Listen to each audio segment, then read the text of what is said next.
오늘은 성경 개관 신약 제2-7강입니다. 왜 예수님은 초막절 끝날에 생수의 강 설교를 하셨을까? 이 질문을 가지고 예수님의 생애 중 후기 유대 사역부터 베레아 사역에 대해서 살펴보도록 하겠습니다.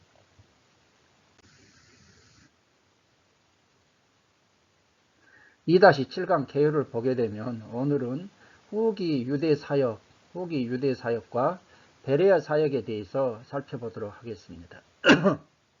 베레아는 이쪽 지역을 이렇게 얘기하고 있죠. 예수님의 생애를 기초한 사복음서 내용 전체를 살펴보고 있는데요.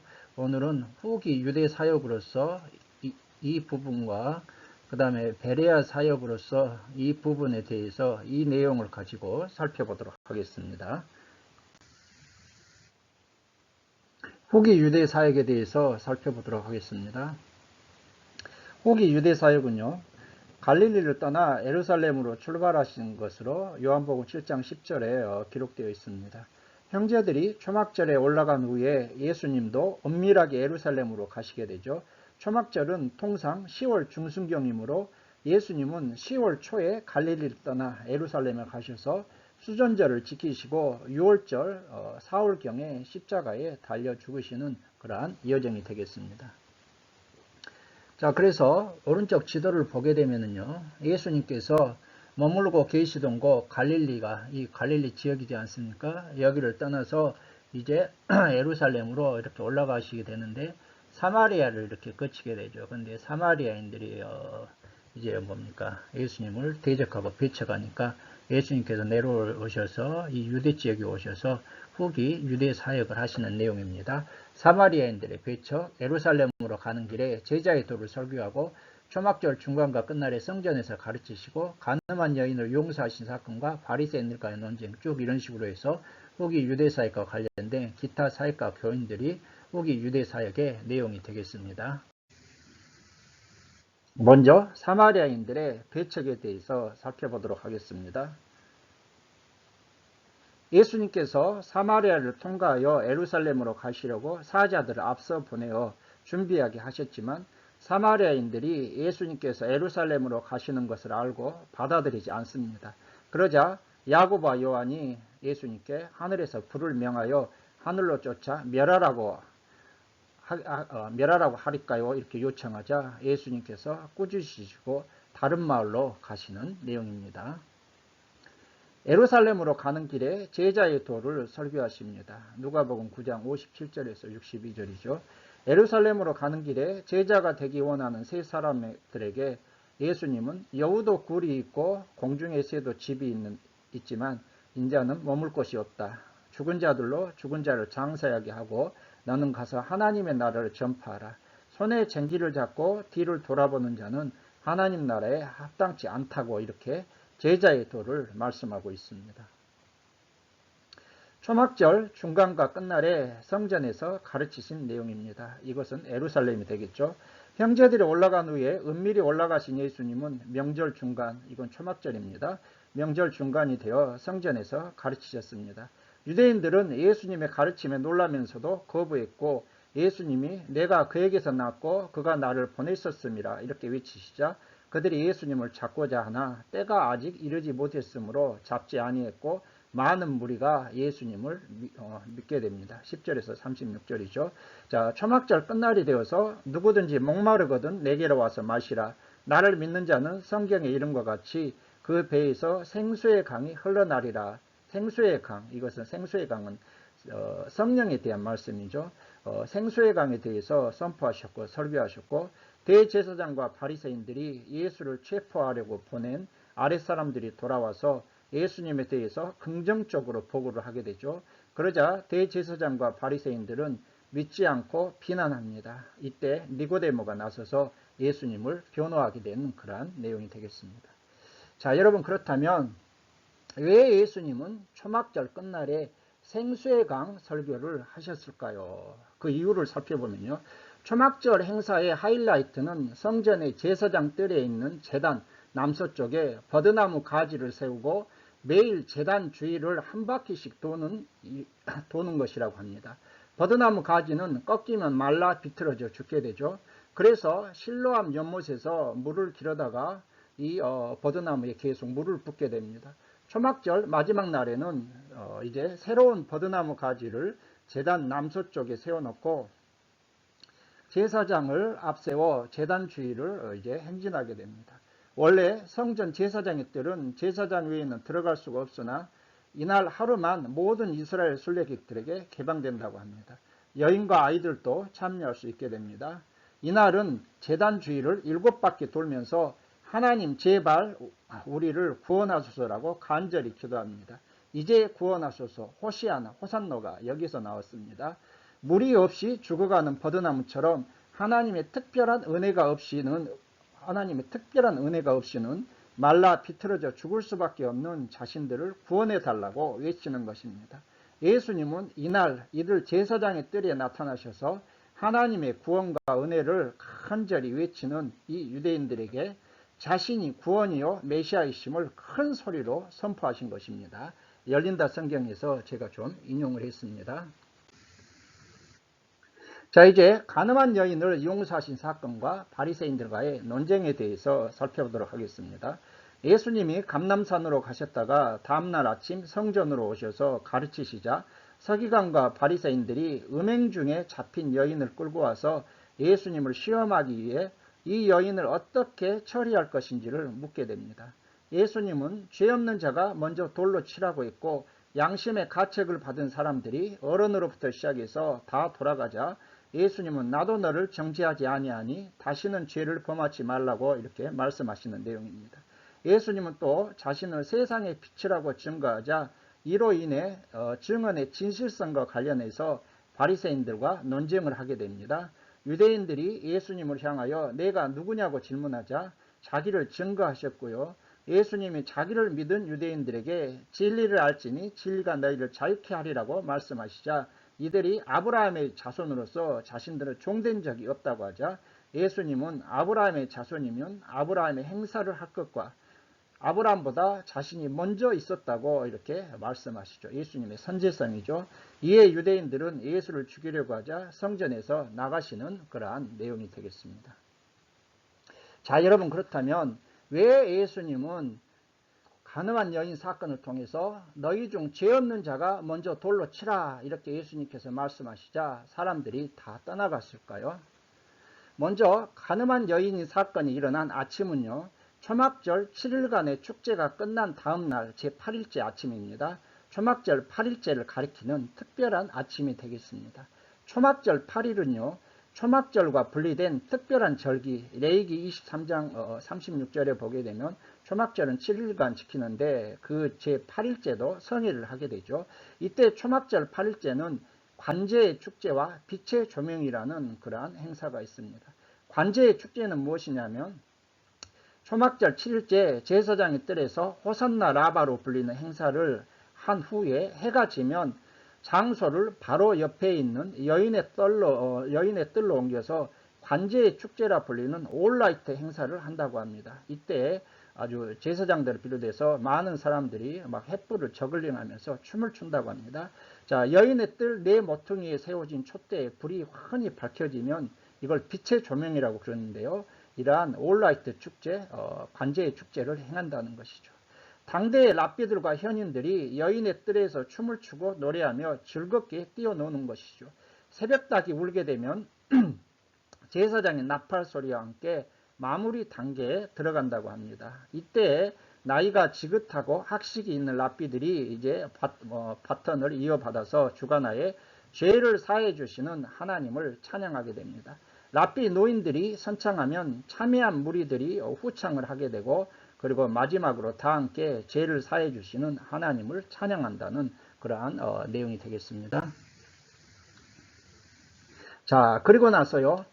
밤새 행사를 마치고 태양이 떠오르는 그 아침이 되겠습니다. 그러니까 관제의 축제를 행사를 마치고 나이 지긋하고 학식 있는 랍비들의 주간화에 죄를 사해 주시는 하나님을 찬양하는 그 모든 행사를 마치고 태양이 떠오르는 그 아침입니다. 그 아침에 예수님의 제자들과 함께 성전에 들어오십니다. 예수님은 그러니까 성전 밖에서 주무신 것입니다. 그 시간에 바리새인과 서기관들이 기다렸다는 듯이 현장에서 가늠한 여인을 예수님께 끌고 옵니다. 예수님을 시험하여 고발하라는 것이죠. 참 바리새인과 서기관들이 얼마나 집요한지 알 수 있죠. 예수님이 이때 너희 중 죄 없는 자가 돌로 먼저 치라고 말씀합니다. 그리고 몸을 굽혀 손가락으로 땅에 쓰시는 것이죠. 예수님이 땅에 뭘 쓰셨을까? 당시 문헌에 의하면 랍비 가말리엘이 관제의 축제에서 죄를 사해 주시는 하나님에 대한 언급이 나오는데요. 하나님은 교만한 자의 죄를 용서하지 않으신다. 그러니까 모든 죄를 용서해 주시는데 하나님은 교만한 자의 죄를 용서하지 않으시는데 다니엘서 7장 10절 교만한 자에게 임할 심판의 불을 이 랍비 가말리엘이 하나님께서 죄를 용서하지 않는 교만한 자의 그 죄에 대해서 언급하고 있다는 것입니다. 그러니까 아마 예수님께서 이 다니엘서 7장 10절 교만한 자에게 임할 심판의 불을 언급하는 다니엘서 7장 10절을 땅에다 쓰시지 않았을까 이렇게 추측하는 사람들도 있죠.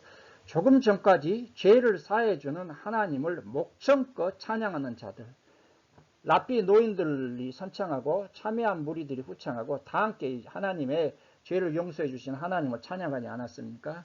이 찬양하는 자들이 예수님이 죄 없는 자가 먼저 돌로 치라. 그리고 또 몸을 굽혀 손가락에 다니엘서 7장 10절로 추정되는 그런 말씀을 쓰자 양심의 가책을 느끼고 어른 노인들로부터 시작해서 젊은이들까지 하나씩 다 현장을 떠나갔다는 그러한 내용이 되겠습니다. 열린다 성경에서 좀 인용했습니다. 자, 그렇다면 왜 예수님은 자신을 세상의 빛으로 선포하셨을까? 이것도 배경은요, 여러분, 초막절 8일째 빛의 조명과 그리고 헌금함이 있던 여인의 뜰에서 일어났다. 요한복음 8장 20절이 말씀하고 있습니다.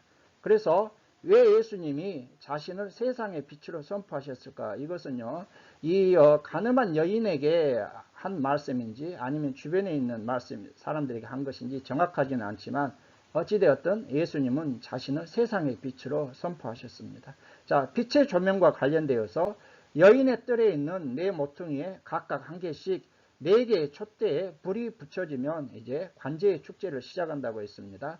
자, 그런데 이 빛은요, 예루살렘을 환하게 밝혔다고 합니다. 그래서 여리고에서 예루살렘으로 올라오는 자들에게 등대와 같은 길잡이 역할을 했다고 합니다. 자, 이러한 배경하에 예수님은 세상의 빛 대신 예수님을 통해 이 가늠한 여인과 그리고 주변에 있는 사람들에게 어둠에 다니지 말고 다시는 죄짓지 말라 그랬잖아요. 죄짓지 말고 생명의 빛 가운데 거하라는 이러한 의미로서 예수님이 자신을 세상의 빛으로 선포하셨다. 열린다 성경 인용했습니다. 자, 이제 5번째로 70인 전도대의 파송에 대해서 같이 한번 살펴보도록 하겠습니다. 자, 초막절을 지키러 오시는 길에 이 전도대 파송을 하신 것인지 아니면 초막절을 지킨 후에 하신 것인지는 정확히 알 수가 없습니다. 초막절 전후한 시기로 보아야 할 것 같습니다. 예수님은 따로 70인 제자들을 세워 친히 가시려는 각 동네와 각 지역으로 둘씩 짝지어 앞서 보내시게 됩니다. 친히 가시려는 각 동네는 베레아 지역을 얘기하고 있죠. 자, 70인 제자들이 돌아와서 주의 이름으로 귀신들도 우리에게 항복하더이다. 이렇게 전도 보고를 기뻐서 하게 되자 예수님은 사탄이 하늘로서 번개같이 떨어지는 것을 보았다고 하시면서 능력과 권세를 주었고 너희 이름이 하늘에 기록된 것으로 기뻐하라고 말씀하십니다. 그리고 하나님께 감사 기도를 하고 있죠. 6번째로 선한 사마리아인의 비유가 되겠습니다. 어떤 율법사가 일어나 예수님을 시험하려고 내가 무엇을 하여야 영생을 얻으리까 이렇게 묻습니다. 예수님은 율법대로 행하라고 하시자 율법사가 내 이웃이 누구입니까? 이렇게 물었고 강도 만난 자를 돌보고 자비를 베푼 선한 사마리아인의 비유를 말씀하신 후 율법사에게 가서 너도 이와 같이 하라 이렇게 말씀하시는 내용이 되겠습니다. 날 때부터 맹인된 사람을 치유하신 사건을 살펴보도록 할까요? 예수님이 길을 가시다가 날 때부터 맹인된 사람을 보시자 제자들이 누구의 죄로 이남입니까? 이렇게 묻습니다. 예수님은 누구의 죄도 이남이 아니라 하나님이 하신 일을 나타내고자 하심이라 말씀하신 후에 땅에 침을 뱉어 진흙을 이겨 눈에 바르시고 실로암 못에 가서 씻으라 하시자. 씻으라고 그렇게 말씀하십니다. 그러자 이 맹인이 가서 씻고 밝은 눈으로 돌아오게 됩니다. 이날이 안식일이었는데요. 바리새인들이 문제를 삼습니다. 맹인 되었던 자가 예수님을 참된 선지자로 증거하니까 바리새인들은 이 사람을 쫓아내게 되죠. 이 소식을 들은 예수님은 이 사람을 만나 내가 심판하러 이 세상에 왔으니 보지 못하는 자들을 보게 하고 보는 자들은 맹인이 되게 하려 함이라고 이렇게 말씀합니다. 예수님과 함께 있던 바리새인들이 우리도 맹인인가 이렇게 반문하자 예수님은 너희가 맹인이 되었더라면 죄가 없으려니와 본다고 하니 너희 죄가 그대로 있느니라고 책망하시는 내용이 되겠습니다. 자, 여러분 오른쪽이 여러분 실로암 연못이라고 합니다. 실로암 못에 가서 씻으라 이렇게 말씀하셨는데요. 오늘날 남아있는 실로암 못의 그러한 유적이 되겠습니다. 자, 여러분 그렇다면 왜 예수님은 맹인에게 실로암 연못에 가서 눈을 씻으라 이렇게 말씀을 하셨을까요? 자, 여기에 대해서 한번 살펴보게 되면 초막절과 실로암 못의 관련성을 먼저 살펴보십시다. 초막절 7일 동안 대제사장의 행렬을 쫓아 성전을 방문한 순례자들이 관제, 이렇게 물을 붓는 것이죠. 관제를 위한 행렬을 벌이던 곳, 제사장의 뜰 남쪽에 있는 수문을 빠져나온 무리는요, 중앙 골짜기를 지나 조금 전에 보여주었던 그 사진이 있지 않습니까? 실로암 연못으로 내려갑니다. 여기서 매일 떠온 물은 번제단에서 호산나의 기도문과 함께 부어지게 됩니다. 아까 예수님께서 초막절날 그 생수의 강 설교를 하셨던 그걸 통해서 제가 잠깐 언급을 했었어요.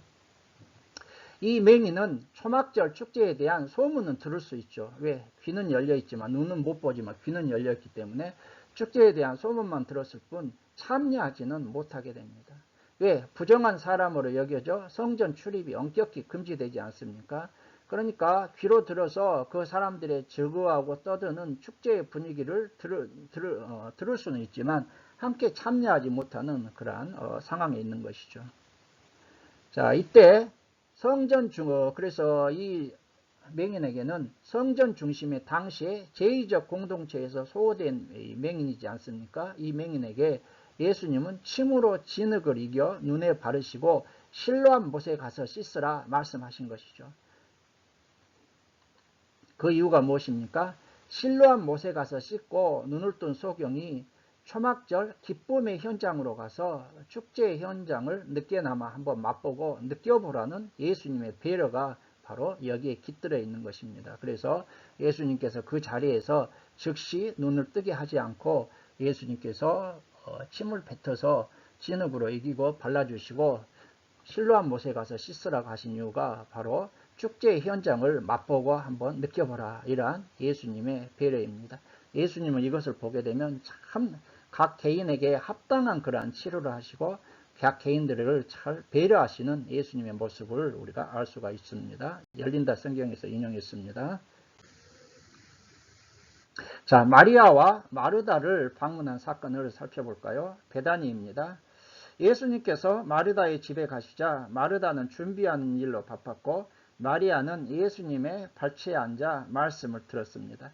마르다가 마리아로 하여금 바쁜 자신을 도와주게 하라고 예수님께 요청하자 예수님은 마리아가 좋은 편을 택하였다 이렇게 말씀하시는 내용이 되겠습니다. 자, 주기도문과 기도에 대한 가르침입니다. 예수님의 제자 중 하나가 요한처럼 기도를 가르쳐 달라고 하자 예수님은 주기도문을 가르쳐 주셨고 벗의 간청을 예로 들어 끈질긴 간청의 기도에 대해서 교훈하신 내용이 되겠습니다. 후기 유대 사역과 관련된 기타 사역과 교훈들입니다. 이 부분은요, 다른 복음서들과 내용상 겹치는 부분도 있어서 후기 유대 사역에서 행한 것인지 앞부분에서 행한 것인지 중복 기록인지가 명확하지는 않습니다. 그러나 누가복음에서 후기 유대 사역 부분에서 기록되어 있기 때문에 이 부분에서 일괄적으로 한번 정리해서 살펴보도록 하겠습니다. 먼저 바리새인과 서기관들을 책망하시죠. 예수님이 한 말 못하는 귀신을 쫓아내시자 바리새인들이 귀신의 양 바알세불을 힘입어 쫓아낸다면서 하늘로부터 오는 표적을 구하자 예수님은 요나의 표적을 말씀하십니다. 또한 한 바리새인이 전심 잡수시기를 청한 후 손을 씻지 않는 것을 이상히 여기자 예수님은 이들 바리새인들의 외식을 화 있을진저 이란 말로 책망했고요.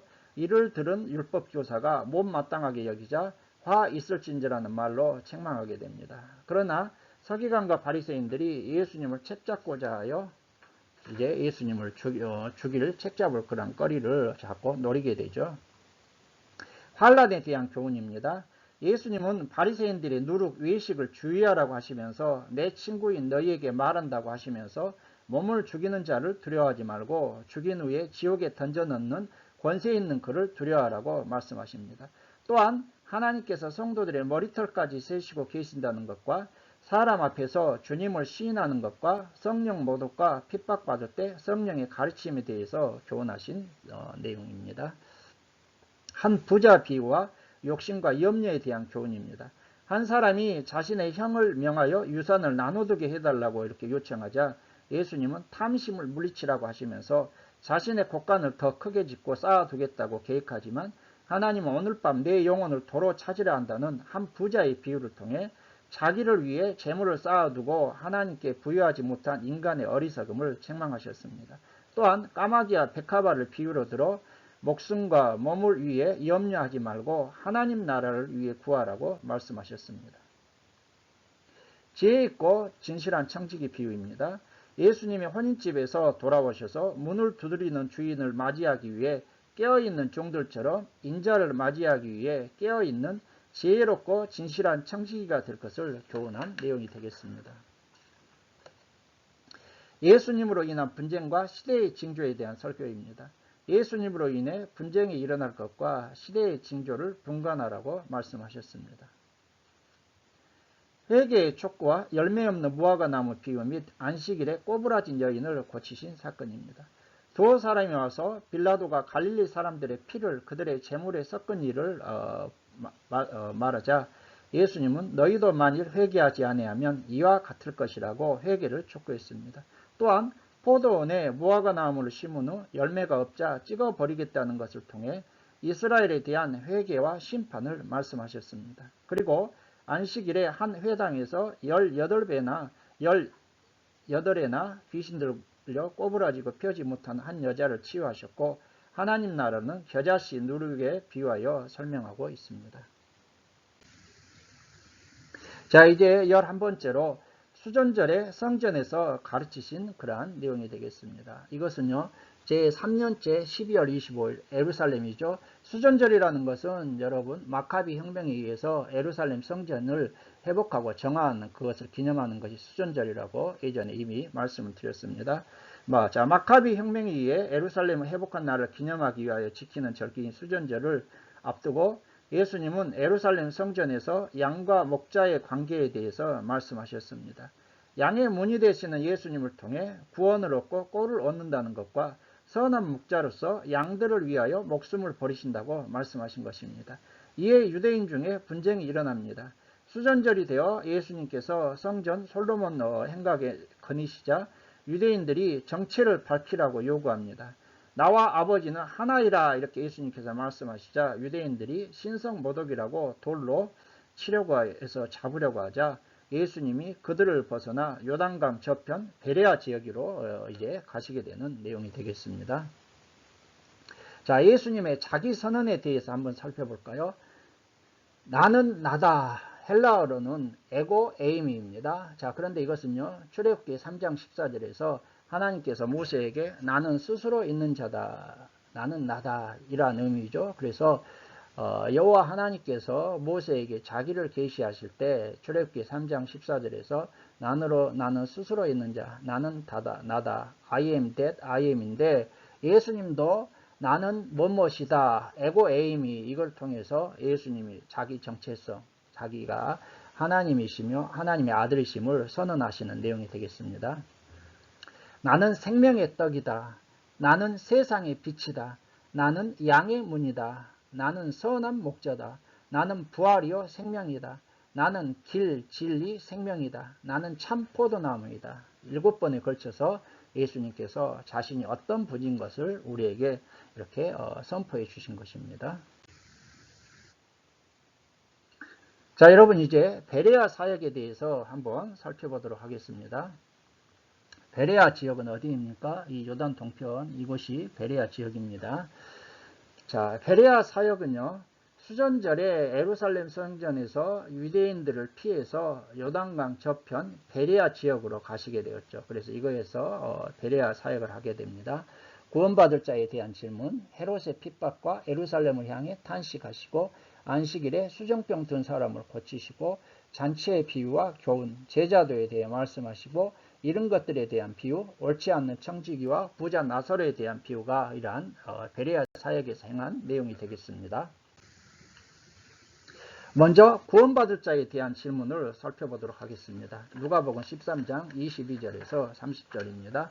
어떤 사람이 구원을 받는 자에 대해서 질문하자 예수님은 좁은 문으로 들어가라고 하시면서 유대인들은 하나님 나라에서 쫓겨나고 많은 사람들이 동서남북으로부터 와서 하나님 나라의 잔치에 참여하는 이러한 나중된 자로서 먼저 되고 먼저 된 자로서 나중되는 현상이 일어날 것을 이렇게 말씀하셨습니다.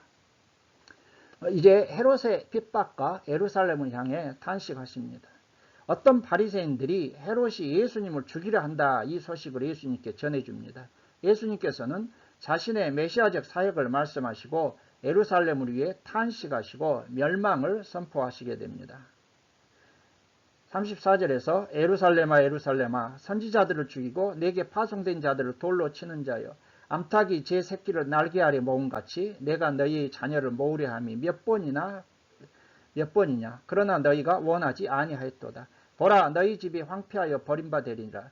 내가 너희에게 이르노니 너희가 주의 이름으로 오시는 이를 찬송하리로다 할 때까지 나를 보지 못하리라 하시면서 예루살렘을 바라보시면서 탄식하시게 되죠.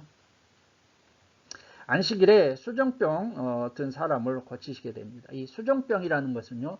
복부에 물이 차서 심장과 신장, 간장 등을 압박하고 몸이 붓는 병을 수정병이라고 하는데 이전 성경에서는 고창병이라고 그렇게 번역을 했었습니다. 안식일에 한 바리새인 지도자의 집에 수정병 든 사람이 있어서 예수님께서 율법 교사들과 바리새인들에게 안식일에 병 고쳐둔 것이 합당하냐 하지 않아야 되냐 이렇게 물으시거든요. 그들이 잠잠하죠. 그러자 예수님은 그 사람을 고쳐주시고 안식일에 아들이나 소가 우물에 빠졌으면 곧 끌어내지 않느냐 이렇게 하시면서 그들이 아무 대답도 하지 못하게 됩니다. 잔치의 비유와 교훈입니다. 청함을 받은 사람들이 높은 자리 택함을 보고 혼인잔치에 청함을 받았을 때 끝자리에 앉은 겸손한 자가 영광을 받는다고 그렇게 말씀하시면서 자기를 높이는 자는 낮아지고 자기를 낮추는 자는 높아진다는 하나님 나라의 원리를 교훈하고 계십니다. 또한 잔치를 베풀 때 부한 자보다는 가난한 자들을 초청하는 것이 복되다고 말씀하십니다.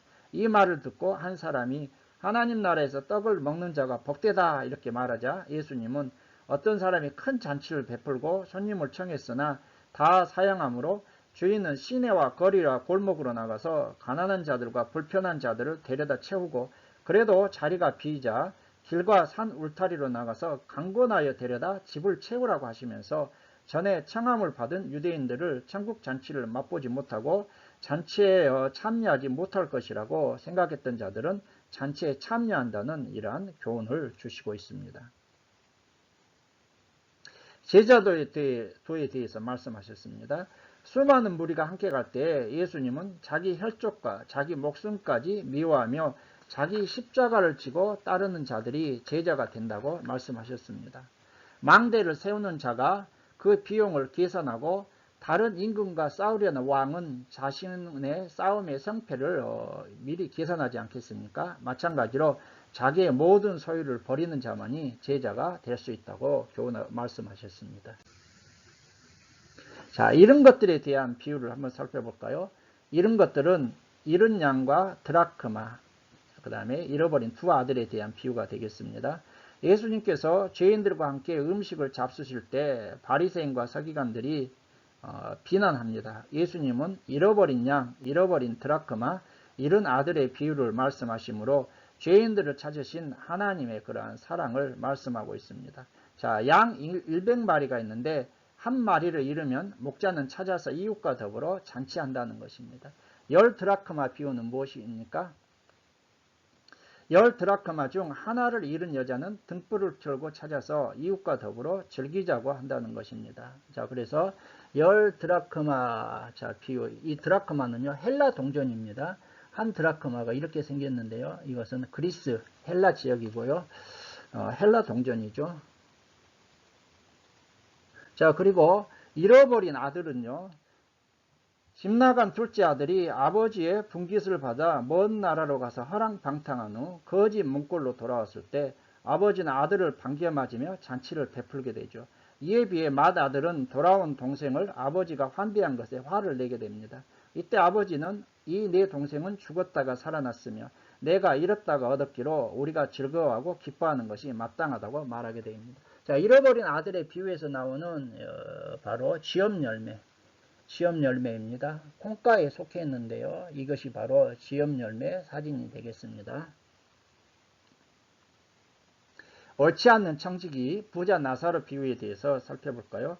한 청지기가 주인의 소유를 낭비한다는 이유로 주인으로부터 해고를 당하게 되자 해고당한 이후 그들의 집으로 영접하리라 이란 생각으로 주인에게 빚진 자들을 찾아다니며 빚을 줄여주게 되는데 주인은 이 옳지 않는 청지기, 예전에는 불의한 청지기라고 했죠. 이 옳지 않는 청지기가 이 일을 지혜롭게 한 것을 칭찬하였습니다. 이 청지기를 칭찬한 것이 아니라 불의를 칭찬한 것이 아니라 이 불의한 옳지 않는 청지기가 미래를 대비하는 그 자세, 지혜를 칭찬한 것이죠. 예수님은 이 비유를 통해 제자들이 재물을 하나님 나라를 위해 사용할 것을 교훈하고 있습니다. 한 부자는 날마다 즐기며 살고 나사로는 부자의 대문 앞에서 부자의 상에서 떨어진 것을 먹으며 개가 핥는 이러한 삶을 살았습니다. 얼마나 비교되고 대조됩니까? 그런데 죽어서 나사로는 아브라함의 품에 안기고 부자는 지옥에 가게 되죠. 지옥의 고통 중에 눈을 들어 아브라함의 품에 있는 나사로를 보고 이 부자가 손가락 끝에 물을 쥐겨 내 해를 서늘하게 해달라고 말합니다. 아브라함은 서로 너와 우리 사이에 큰 구렁이 있어서 서로 오갈 수 없다고 했고요. 이에 부자는 나사로를 자기 집에 보내 형제 5이 지옥에 오지 않게 해달라고 말하자 아브라함은 모세와 선지자들에게 듣지 않으면 죽은 자 가운데서 살아나는 자가 있어도 구원함을 받지 않는다 이렇게 말하는 내용이 되겠습니다. 그래서 영혼 구원의 시급성에 대해서 예수님께서 말씀하고 있죠. 자, 여러분, 저는 오늘 강의를 시작하면서 왜 예수님은 초막절 끝날에 생수의 강 설교를 하셨을까? 이 질문을 드렸습니다. 이 질문에 대한 해답을 얻으셨습니까? 예, 하나님의 구원, 호산나, 호시나를 외치는 이들 유대인들에게 자신이 구원이요 메시아이심을 예수님께서 초막절 마지막 날 끝날에 큰 소리로 선포하신 것이죠. 생수의 강 설교였습니다. 자, 이렇게 해서 오늘 강의를 마치고 다음 강의에서 찾아뵙도록 하겠습니다. 오늘 강의를 시청해 주신 여러분들께 감사를 드립니다. 안녕히 계십시오.